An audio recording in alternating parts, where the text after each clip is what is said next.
And now, I'm pleased to introduce the first Thought Leadership Spotlight of the day. This one is about changes to employee benefits in an uncertain economy, 2023 priorities for HR leaders.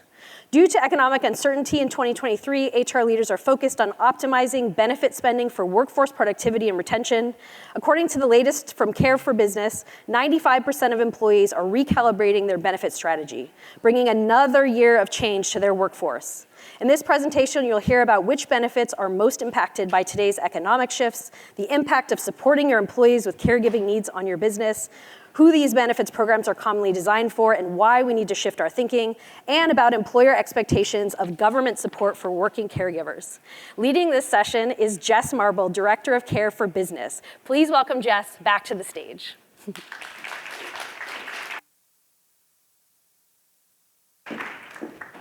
Hello again. Can you all hear me okay? Perfect. Let's rock and roll. I know I told you a few stories the last time I was up here, but I want to tell you one more story just so you can get to know me a little bit better. In 2020, between 2020 and 2022, I thought it was the perfect time to start house hunting for that forever home. And I don't know if any of you went on that journey with me between 2020 and 2022, but it was pure chaos. You're putting offers on homes that you've never seen before. You visit a home for 15 minutes and your offers are due right after. You lose and lose and lose, and it seems like the home that you thought would be yours is never going to be. But finally, after 2.5 years, we found our forever home that checked a lot of boxes. Thank you. Another thing I want you to know about me is I'm a planner. So the minute we closed on this house, I requested 2 weeks off of work. That gave me 17 days to get this house into shape before our movers came. So I made a list. Of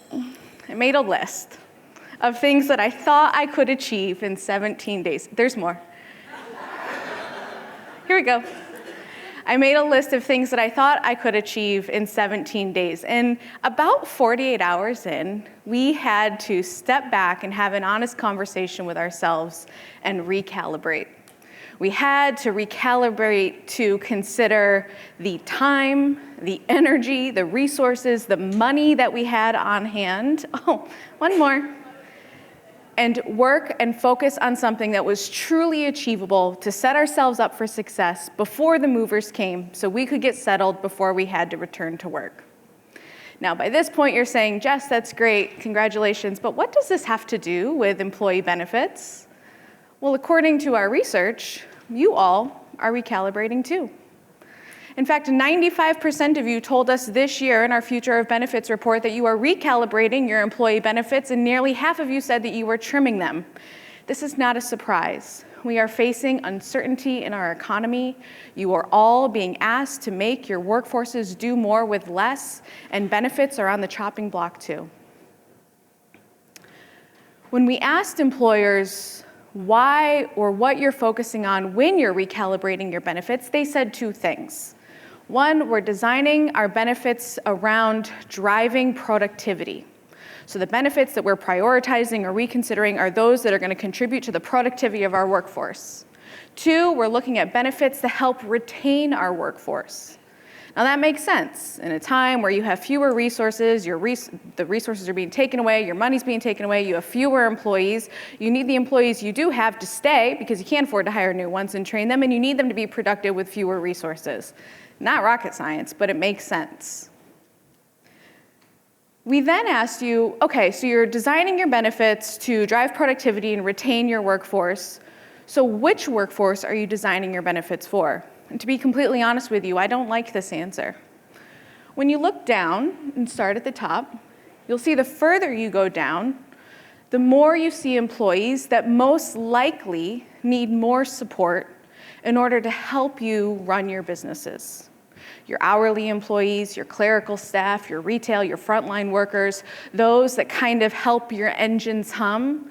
But we see employers prioritizing their benefits based on the needs of that white-collar workforce. I hope we'll see change in this. The next thing we asked you after we learned that you're prioritizing benefits, productivity, and retention, and we know you're designing benefits for those who work in a hybrid or in your office, we said, well, what are you cutting? Because 50% of you said that you are cutting your benefits. And what we observed is that employers are considering cutting benefits that may have less of an impact on their workforce if those benefits went away. Here's what I mean by that. If you cut commuter benefits, or if you cut wellness benefits, discounts at gyms, there's going to be less backlash and less impact than if you took away something like childcare benefits. So what's staying? Spoiler alert, 46% of you said you're prioritizing childcare more this year than in 2022, and 43% of you said you're prioritizing senior care more this year than last year. And last year, when we looked at these numbers, they were higher than the year before, and before that, they were higher than the year before. Every single year, these benefits continue to be prioritized by employers, regardless of the pandemic, regardless of return to work, regardless of the hybrid workforce that we're working in now. It's still a priority. Why is it a priority? Let's talk about the business impact of caregiving benefits. It's probably not a surprise to those of you in this room who have a caregiving need, but there's a fundamental problem in our society when we talk about caregiving. Show of hands, how many of you have a child or an adult loved one at home right now that relies on you for care? Show of hands. I'm talking about adult loved ones that may need you to take them to appointments. Maybe they don't live with you. I'm talking about children. They could be in their teens, but you cook them dinner. They could be in elementary school and you're responsible for pickup. For those of you who did raise your hand, you probably made up about 75% of this room, which aligns with what we know. 73% of the American workforce is responsible as a primary caregiver for children or adults. 50 million workers have a child under 14 at home, and 25% of parents struggle to find childcare.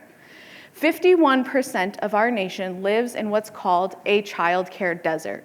Does anybody know what that means? A childcare desert, which San Francisco is part of, means for every 5 children, there is only 1 slot available in a licensed daycare center. The problem gets worse when you think about senior care. 1 in 6 employees care for an aging loved one, and we know that 70% of them suffer work-related impacts because of those senior care needs. We know that millennials are the largest generation in the workforce right now. They're also the largest generation in the sandwich generation.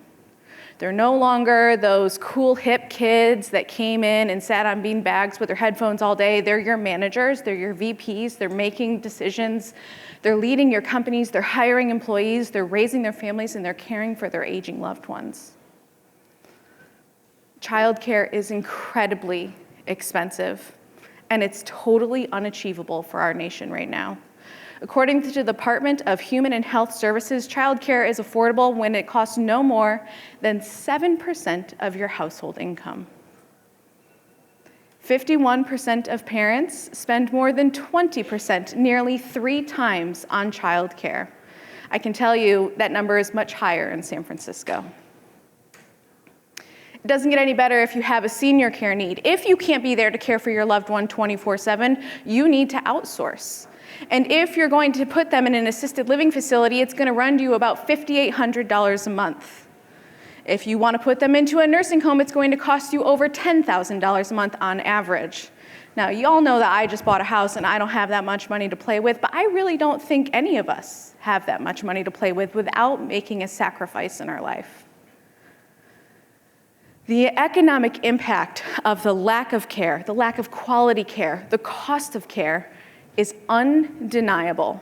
20% of working parents have had to reduce or leave work because of those child caregiving responsibilities. 1/3 of senior caregiving employees have voluntarily left their jobs because of these costs. We know that turnover as a result of lack of care costs you all 20% of an hourly employee's salary and up to 150% of a manager's salary. We know we can't afford that turnover right now. And we also know that companies are losing $3 billion every year because of absenteeism, because of these care breakdowns. So we asked employers in our survey, if you had to choose just one benefit, because that's my favorite game, if you had to choose one, what would you choose? And they said this year we would choose senior care services. I'm happy to see this, because senior care often isn't something that's talked about in the workforce. Have any of you ever celebrated a new baby that's coming to one of your employees? Show of hands. Have any of you ever made a diaper cake out of adult diapers? Show of hands. Have any of you ever had an opportunity to celebrate when an employee of yours has to move their parents back into their house because they can't afford to hire proper care for them? Show of hands. None. It's not surprising.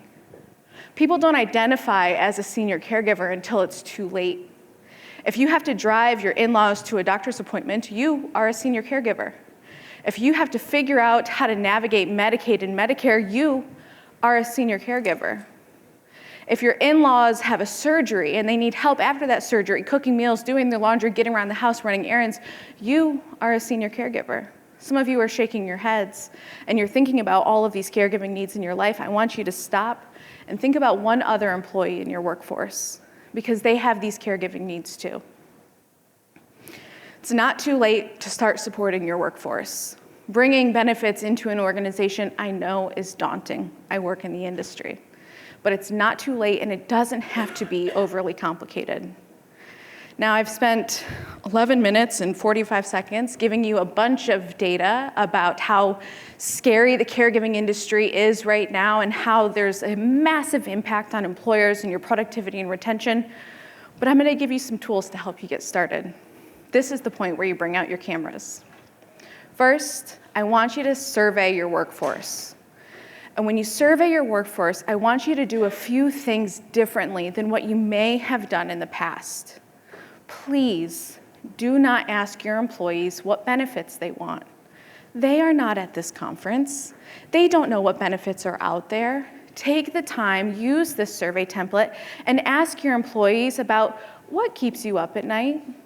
What stresses you out when you leave work? What stressed you out this morning before you came to work?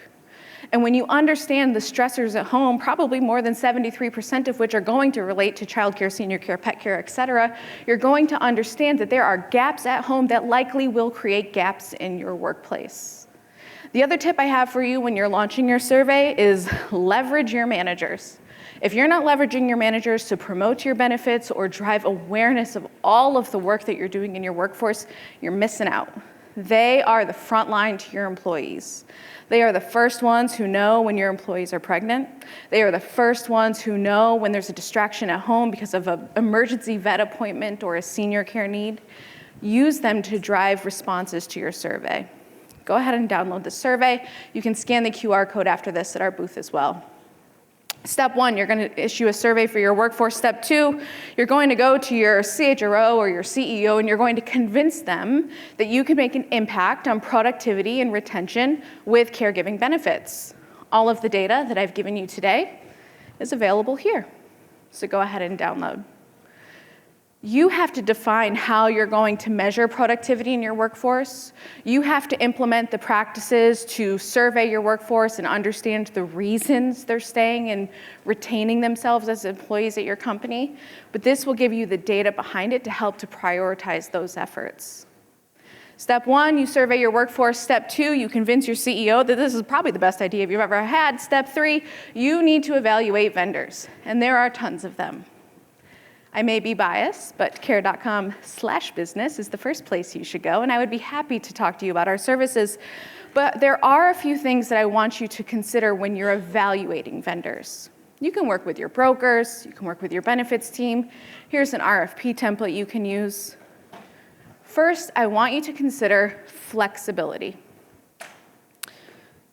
You, right here in the front, and you in the gray sweater, and you in that blue shirt, and you in that green jacket, you in the pink blazer, and you with the zebra shirt with the sleeve.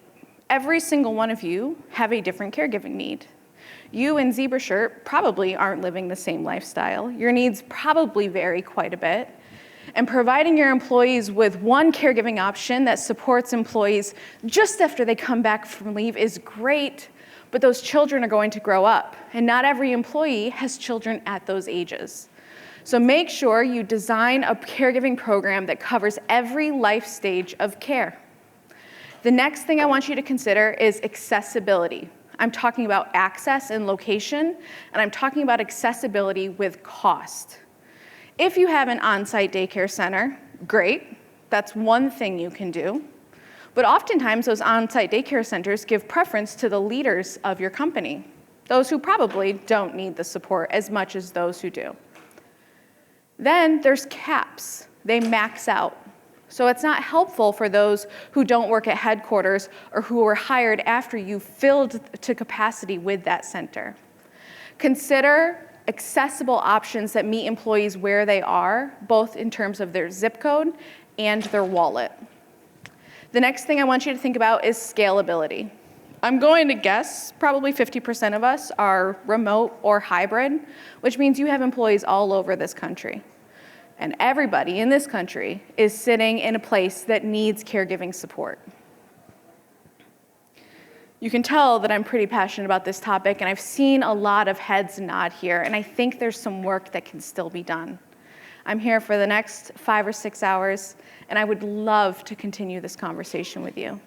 My name is Jess. Thank you so much for your time.